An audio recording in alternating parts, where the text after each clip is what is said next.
සිරස්තල වෙත.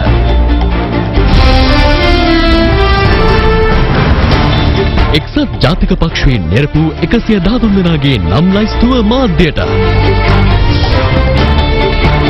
2012 දී නීති විද්‍යාලයට මුස්ලිම් සිසුන් 25% බඳවාගෙන අසාමාන්‍ය තත්ත්වයක් බව හිටපු බුද්ධි ප්‍රධානියා පාස්කු කොමිසමට කියයි. තවත් එක් COVID-19 ආසාදිතයෙකු වාර්තා වේ. දෙවැනි රතෝරාගත් කණ්ඩායම් PCR පරීක්ෂණවලට යොමු කිරීමේ වැඩපිළිවෙලක්. කළුතර අධිතාක්ෂණික බත්පැන් ස්කාගාරයක් වටලයි. ගෝලීය කොවිඩ් ආසාදිතින් ගණන 1,71 ලක්ෂ ඉක්මවයි. බොලීවියාවේ තැන තැන මළ සිරුරු.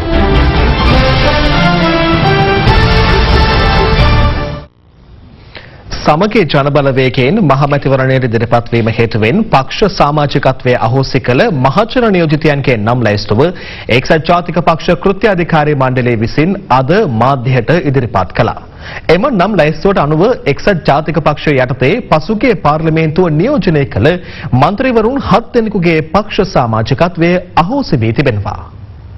එක්සත් ජාතික පක්ෂ කෘත්‍යාධිකාරී මණ්ඩලය පසුගිය 28 වනදා සිරිකොත පක්ෂ මූලස්ථානයේ රැස් වූ අවස්ථාවේදී සමගි ජනබලවේගයෙන් නාම යෝජනා බහර දී ඇති අපේක්ෂකයින් 53 දෙනෙකුගේ පක්ෂ සමාජිකත්වයේ අහෝසි කිරීමට තීරණය කර තිබුණා. ඒ අනුව ඊට අදාළ නම් ලැයිස්තුව අද දින මාධ්‍ය වෙත නිකුත් කළා. එම නම් ලැයිස්තුවට අනුව එක්සත් ජාතික පක්ෂය යටතේ පසුගිය පාර්ලිමේන්තුව නියෝජනය කළ Ajith P Perera, Ranjan Ramanayake, field marshal Sarath Fonseka, Thushara Indunil Amarasena, Nalin Bandara Jayamaha, Ashok Abeysinghe සහ සිඩ්නි ජයරත්න යන හිටපු මන්ත්‍රීවරුන්ගේ පක්ෂ සමාජිකත්වය අහෝසි කර තිබෙනවා. මෙම ලයිස්තුව තුළ සමගි ජනබලවේගයේ නායක සජිත් ප්‍රේමදාස මහතා සහ මහලේකම් රංජිත් මද්දුම බණ්ඩාර මහතා සම්බන්ධයෙන් කිසිදු සඳහනක් දක්නට නොලැබීමද විශේෂත්වයක්. මේ අතර එක්සත් ජාතික පක්ෂයෙන් තේරීපත් වූ පළාත් පාලන මන්ත්‍රීවරුන් 60කගේ පක්ෂ සමාජිකත්වය අහෝසි කිරීමටද තීරණය කර තිබූ අතර ඊට අදාළ නම් ලයිස්තුවද මාධ්‍ය වෙත නිකුත් කර තිබෙනවා. පක්ෂ සමාජිකත්වයේ අහෝසි කළ මහජන නියෝජිතයින්ගේ මෙම නාමලේඛනය සම්බන්ධයෙන් වැඩිදුර තොරතුරු දැනගැනීම සඳහා පිවිසෙන්න අපගේ වෙබ් අඩවිය www.adaderna.lk වෙත. මහමැතිවරණ ජයග්‍රහණය වෙනුවෙන් ශ්‍රී ලංකා පොදු ජන පෙරමුණ පවත්වන තවත් ජනහමු කිහිපයක් ඊයේ ජනාධිපති ගෝඨාභය රාජපක්ෂ මහතාගේ සහභාගීත්වයෙන් කළුතරදී පැවැතුණා. එහිදී ජනතාව ඉදිරිපත් කළ ගැටලු ජනාධිපතිවරයාගේ අවධානයට ලක් වුණා.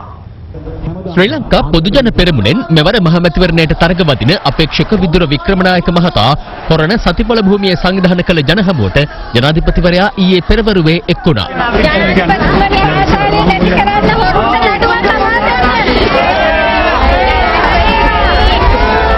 ඔබතුමාගේ රටේ තියෙන ෆිනෑන්ස් කම්පැනිවලදී මාතාලයයි රටේ ඉන්න බාධා විනාශ කරලා දාන්න මේ අවුරුදු 5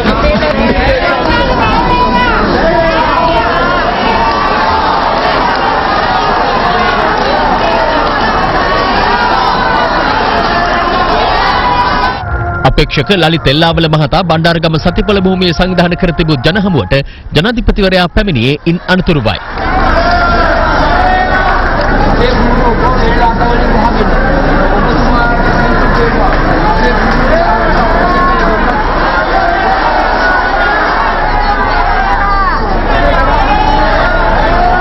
අපේක්ෂක සංජීව ඉදිරිමාන්න මහතා බුලත් සිංහල මහජන ක්‍රීඩාංගණයේ සංවිධානය කළ ජනහමුවටද ජනාධිපතිවරයා ඊයේ පස්වරුවේ එක් වුණා.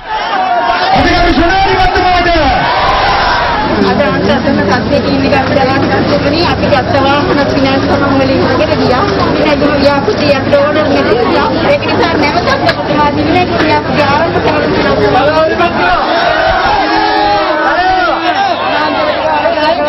හොරලා පාතල් තියෙනක 8 ඒ ඔක්කොම පහේ බන්ති විතරයි. ඒ ධර්ම හොරනට ගන්නද මුළු කල්චර් නිකේම ළමයි සල්ලි වලට ගන්න. ඉතින් ඒ අතර ළමයි ටික ගන්න ඉස්කෝලේ පාරලා දෙන්න තමයි. ඒකමල අපිට එපා.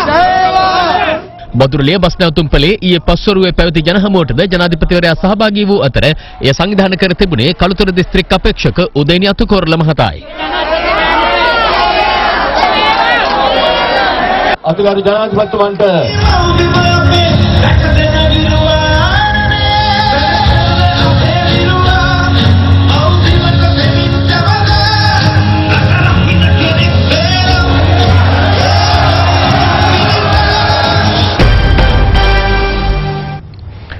මධ්‍යම සංස්කෘතික අරමුදලෙහි මුදල් අවභාවිත කළ පුද්ගලයන් මහජන සේවයට බව පවසමින් බලය ලබා ගැනීමට උත්සාහ දරන බව අග්‍රාමාත්‍ය මහින්ද රාජපක්ෂ මහතා පවසනවා.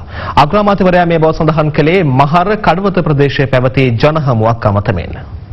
ශ්‍රී ලංකා පොදුජන පෙරමුණෙන් ගම්පහ දිස්ත්‍රික්කයෙන් මෙවර මහ මැතිවරණයට තරගවදින මහර ආසන සංවිධායක සහන් ප්‍රදීප් මහතාගේ ජය තහවුරු කරන ජනහමුවක් ඊයේ මහර කඩවත ප්‍රදේශයේදී පැවැත්වුණා. ඒ අග්‍රාමාත්‍ය මහින්ද රාජපක්ෂ මහතාගේ ප්‍රධානත්වයෙන් අපේ ඡන්දෙන්ම මේ රටේ අග්‍රාමාත්‍යවරයා හැටියට පත් කරන්න. සිහිනය සැබෑ වෙන තව දින කීපයයි තියෙන්නේ. එහෙනම් අගෝස්තු මාසයේ 7 වෙනිදා රාත්‍රී 7-8 වෙනකොට නිකම්ම අග්‍රාමාත්‍යවරයෙක් නෙමෙයි 3-2ක බලයක් සහිත අග්‍රාමාත්‍යවරයෙක් හැටියට අපේ සිහිනය මහින්ද රාජපක්ෂ මහත්මයා මේ රටේ අග්‍රාමාත්‍යවරයා හැටියට පත් කරන්න අපි කටයුතු කරනවා. මම සංස්කෘතික අමාත්‍යාංශය ගැන සොයා බැලීමට කොමිටියක් පත් කරා. රුපියල් බිලියන 11ක අවභාවිතාවක් වෙලා තියෙනවා. මධ්‍යම සංස්කෘතික අරමුදල. දැන් මේ අරමුදල තියෙන්නේ පන්සල් වලට ආගමික ස්ථාන වලට උදව් කරන්න. මේ සල්ලි අරගෙන නිවාස හදන ඒවට පෝස්ටර් ගහන්න යාලට පෝස්ටරේ වැදගත් වැඩේට වඩා මේ අය මේ සල්ලි වියදම් කරලා තියෙනවා. ඩොලර් ගිණුමෙනුත් මුදල් අවභාවිතා කරලා තියෙනවා කියලා වාර්තා වුණා. පසුගිය ජනාධිපතිවරණයේදී මිලියන 400ක් නිදහස් කරලා කිසිම අනුමැතියක් නැතුව භාණ්ඩාගාර අනුමැතියෙන් තොරව ජංගම ගිණුම් 25 පවත්වාගෙන යනවා. මේ කට්ටිය තමයි මේ නායකත්වය ඉල්ලන්නේ. මේ අය තමයි ජනාධිපතිවරු වෙන්න හදන්නේ. මේ අය තමයි අගමැතිලා වෙනවා කියලා සීන දකින්නේ. ඊට පස්සේ අවිධිමත් ලෙස රැකියා අවස්ථාව තරුණයන්ට දීලා තියෙන බොහොම හොඳ වැඩක්. හැබැයි අවිධිමත් ලෙස දුන්න එක තමයි වැරද්ද. මේ ක්‍රමවේදය වෙනස් වෙන්න ඕන. එක්සත් ජාතික පක්ෂය ඵලෙ ඉන්නකොට මෙවැනි දේවල් කරනවා. එක්සත් ජාතික පක්ෂය දෙකට කැඩිලා දෙගොල්ලක් ඉල්ලනවා. එක්සත් ජාතික විපක්ෂයක් පළවෙනි වතාවට අඳුරන්නේ දෙකට කැඩිලා ඉල්ලන්නේ. එක්සත් ජාතික පක්ෂයෙන් බැහැරව මහ මැතිවරණයට තරඟවදින කිසිවෙකු එක්සත් ජාතික පාක්ෂිකයෙකු ලෙස හැඳින්විය නොහැකි බව එහි නායක රනිල් වික්‍රමසිංහ මහතා පවසනවා. කොළඹ ටොරින්ටන් මාවතේ පැවති ජනහමුවකට එක්වෙමින් ඔහු මෙම අදහස් පළ කළා. එක්සත් ජාතික පක්ෂයේ මහ මැතිවරණය සඳහා තරගවදින අපේක්ෂකයින්ගේ ජය තහවුරු කරන ජනහමුවක් ඊයේ ටොරින්ටන් මාවතේදී පැවැත්වුණා. එම පක්ෂයේ නායක රනිල් වික්‍රමසිංහ මහතාගේ ප්‍රධානත්වයෙන් අර කුරුණෑගල තිබුණ රාජ සභාව කැඩුවා. ඇත්ත වශයෙන්ම පාණ්ඩ්‍ය දේශයෙන් අපේ දන්ත ධාතුන් වහන්සේ මදුරායට ගෙනිච්චාම ආක්‍රමිකෝ අපි ආපහු අර දන්ත ධාතුන් වහන්සේ ගෙනල්ලා පොළොන්නරුවේ තියලා එතන ඉඳන් කුරුණෑගලට ගෙන තමයි දළදා මාලිගාව තිබ්බේ. එම් වැදගත් නැහැ. ඉතින් මේ සිංහලකම ගැන කතා කරන මේ මිනිස්සුන්ට අපේ ඉතිහාසය මොකද දළදා වහන්සේගේ වටිනාකම ඒ මොකුත් ගන්නෙ නැහැ. පොට්ටුව අර තුරු ජාතිව කොන් කරනවා. මේ පැත්තෙන් දැන් තියෙනවා බලවේගය කියලා පක්ෂයක්. ඒක අලියා නෙමෙයි. උසාවියක මේක අලියා නෙමෙයි. මේක වෙන පක්ෂයක්. ඒ පක්ෂේ නෑ සිංහල පක්ෂය. එතන තියෙනවා මම මේ මහින්ද රාජපක්ෂ ආණ්ඩුවෙන් ගලවපුයෝ. ඒ කෑලි අරගෙන තියෙනවා. අපේ පාක්ෂිකයන් ඉන්නවා. අපේ හිටපු മന്ത്രിවරු ඉන්නවා. ඒ සිංහල පක්ෂයක් එතන තියෙනවා. මේගොල්ලෝ බලන්නේ එක්සත් ජාතික පක්ෂයට හානි කරන්න කියලා. ඒ අනුව තමයි අපි ක්‍රියා කරන්නේ. ඉතින් මේක එක්සත් ජාතික පක්ෂය නෙමෙයි. දෙන්න ගින් ඡන්දෙ දෙනවනේ ඊට පස්සේ ඉතින් අපේ ඒ හදේ ජේවීපීට ඡන්ද දෙනවා පොට්ටුවට ඡන්ද දුන්නා වගේ. අපෙන් ඈත් වෙලා කරන එක. මෙරටට වැඩිම ආදායමක් හිමි කර දෙන විදේශගත ශ්‍රමිකයන්ව වත්මන් ආණ්ඩුව විසින් අමතක කර ඇති බව සමගි ජනබලවේගයේ නායක සචිත් ප්‍රේමදාස මහතා පවසනවා. පාදුක්ක ප්‍රදේශයේ පැවති ජනහමුවක් අමතමින් ඒ මහතා මේ බව සඳහන් කළා. සමගි ජනබලවේගයේ මෙවර මහ මැතිවරණය සඳහා තරගවදින අපේක්ෂකයින්ගේ ජය තහවුරු කරන ජනහමුවක් ඊයේ පැවැත්වුණේ පාදුක්ක සතිපොළ භූමියේදී. එම පක්ෂයේ නායක සජිත් ප්‍රේමදාස මහතාගේ ප්‍රධානත්වයෙන්.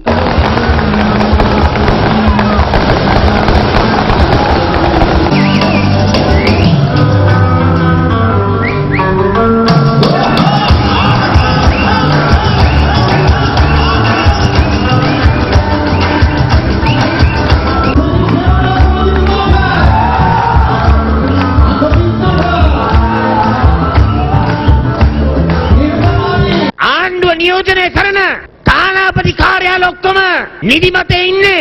එදා ජනාධිපතිවරණයේදී ඡන්දය දාන්න එනකොට ඒ අයට කිව්වා රට විරුවන් කියලා. කොරෝනා වෙනකොට කොරෝනා බෝම්බ කරුවා කිව්වා. එහෙව් ආණ්ඩුවක් මේක.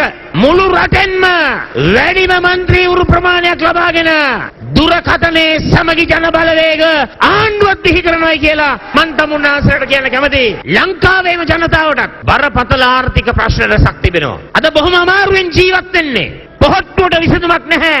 මේ ආර්ථික ප්‍රශ්නෙන් ගොඩ එන්න අපිට තියෙන විසඳුම හැම මාසකම පවුලකට රුපියල් 20000ක මුදල් පරිත්‍යාගය අපේ ආණ්ඩුවකින් ලබා දෙනවා. දේශපාලන වේදිකාවේ පළ වූ අදහස් කිහිපයක් දැන්.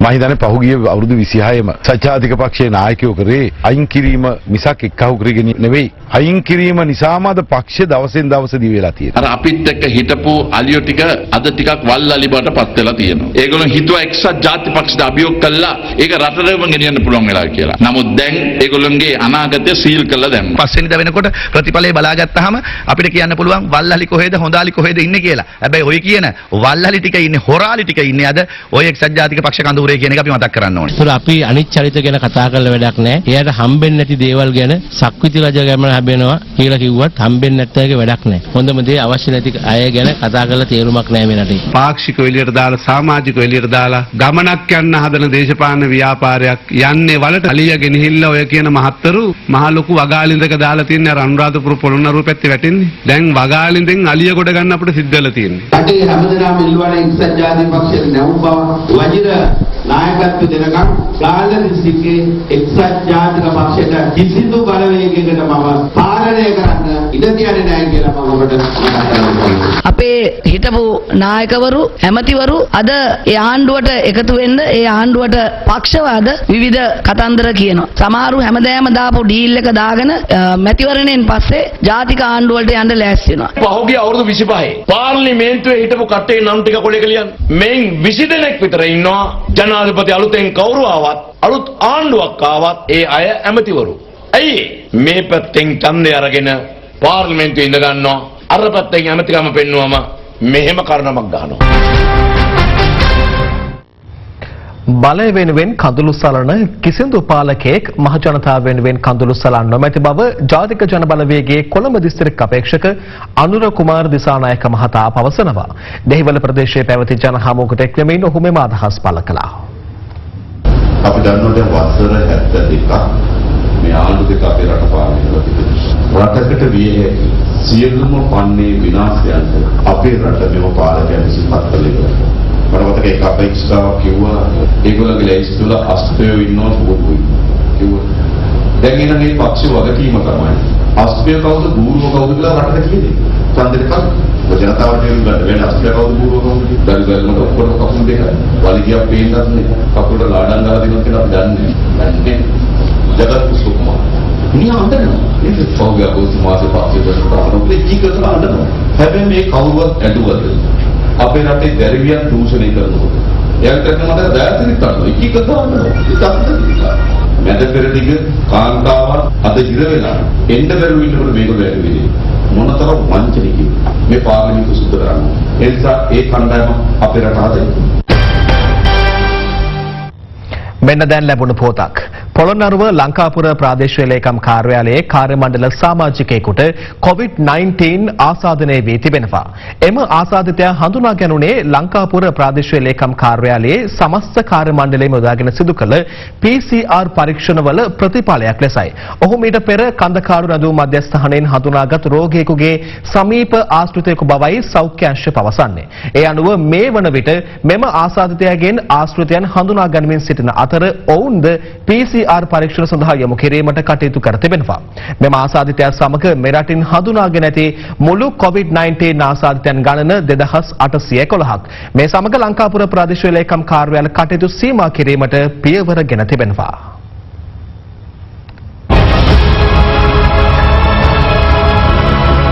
මේ දක්වා කාලය තුල මෙරටින් හඳුනා ගැනුණු සමස්ත COVID-19 ආසාදිතයින් සංඛ්‍යාව 2811ක්. ඉන් රෝගීන් 2333 දෙනෙකු පූර්ණ සුවය ලබා රෝහල් වලින් පිටව ගොස් ඇති අතර තවමත් රෝහල්ගත ප්‍රතිකාර ලබන්නේ රෝගීන් 467 දෙනෙකු පමණයි. මේ වන විටත් අපි සමාජය තුළ PCR පරීක්ෂණ සිදු කිරීම කළා. මගහැරිච්ච රෝගියෙක් ඉන්නවා නම් හඳුනා ගැනීම සඳහා එතෙන්දී අපි විශේෂයෙන්ම අවධානය යොමු කළේ වඩාත්ම අවදානමත් වෙන කණ්ඩායම් වලට විතරයි. නමුත් දැන් රට තුළ COVID-19 රෝගීන් වාර්තා වෙන්නේ නැති තත්ත්වයක් තුළ අපි ඊට වඩා පුළුල් කරන්න ඕනේ මගහැරිච්ච රෝගියෙක් ඉන්නවද කියලා හඳුනා ගැනීම. ඒ සඳහා අපි සැලැස්මක් ඇතුව අගෝස්තු 1 වෙනිදා සිට මේ පරීක්ෂණ සිදු කරනවා. මේ අතර ගෝලීය කොවිඩ් ආසාදිතයින් ගණන මේ වන විට 1,72 ලක්ෂයකට ආසන්න වී තිබෙනවා. කොවිඩ් හේතුවෙන් සිදු වූ සමස්ත මරණ ගණන 6,70,000කට අධිකයි. අසල්වැසි ඉන්දියාවේ දෛනික කොවිඩ් ආසාදිතයින් ගණන ඊයේ දිනේදී පළමු වරට 50,000 සීමාව ඉක්මවා ගියා. මේ අතර යුරෝපයේ සහ ආසියාවේ රටවල් රැසක කොවිඩ් දෙවන රැල්ලක අවදානමක් උද්ගත වී ඇතැයි සෞඛ්‍ය අංශ පෙන්වා දෙනවා. කොවිඩ් ආසාදිතයින් 72,000කට අධික පිරිසක් වාර්තා වන බොලීවියාවේ ලාපාස් ඇතුළු ප්‍රධාන නගරවල තනින් තන වැටී තිබී දිනපතා කොවිඩ් ආසාදිතයන්ගේ මෘතදේහ හමු වන බව බොලීවියානු පොලිසිය පවසනවා. ගත වූ අප්‍රේල් මාසයේ පටන් මෙසේ සොයාගත් මලසිරුරු ගණන 3,300 ඉක්මවනවා.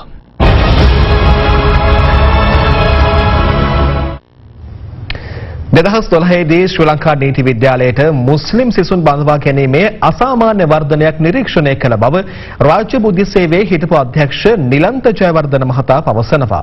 හිටපු බුද්ධි ප්‍රධානියා මේ බව ප්‍රකාශ කළේ පාස්කු ප්‍රහාර විමර්ශනය කරන ජනාධිපති කොමිසම හමුවේ සාක්ෂි ලබා දෙමින්. තුන්වන දිනට ජනාධිපති කොමිසම ඉදිරියේ සාක්ෂි දුන් නිලන්ත ජයවර්ධන මහතා 2015 ජූලි මාස 20 වන දින එවකට අපරාධ පරීක්ෂණ දෙපාර්තමේන්තුව සහ රථවාහන අංශයේ භාර ජ්‍යෙෂ්ඨ නියෝජ්‍ය පොලිස්පතිව සිටි නන්දන මුණසිංහ මහතාට යවන ලද බුද්ධි තොරතුරු ඇතුළත් ලේඛනයක් ජනාධිපති කොමිසම හමුවට ඉදිරිපත් කළා. එහි දැක්වුණේ 2003 වසර වන විට 2.4ක් එනම් සිසුන් 203න් 5 දෙනෙකු ලෙස පැවති ශ්‍රී ලංකා නීති විද්‍යාලයට මුස්ලිම් සිසුන් බඳවා ගැනීම 2012 වන විට අසාමාන්‍ය ලෙස ඉහළ ගොස් තිබූ බවයි.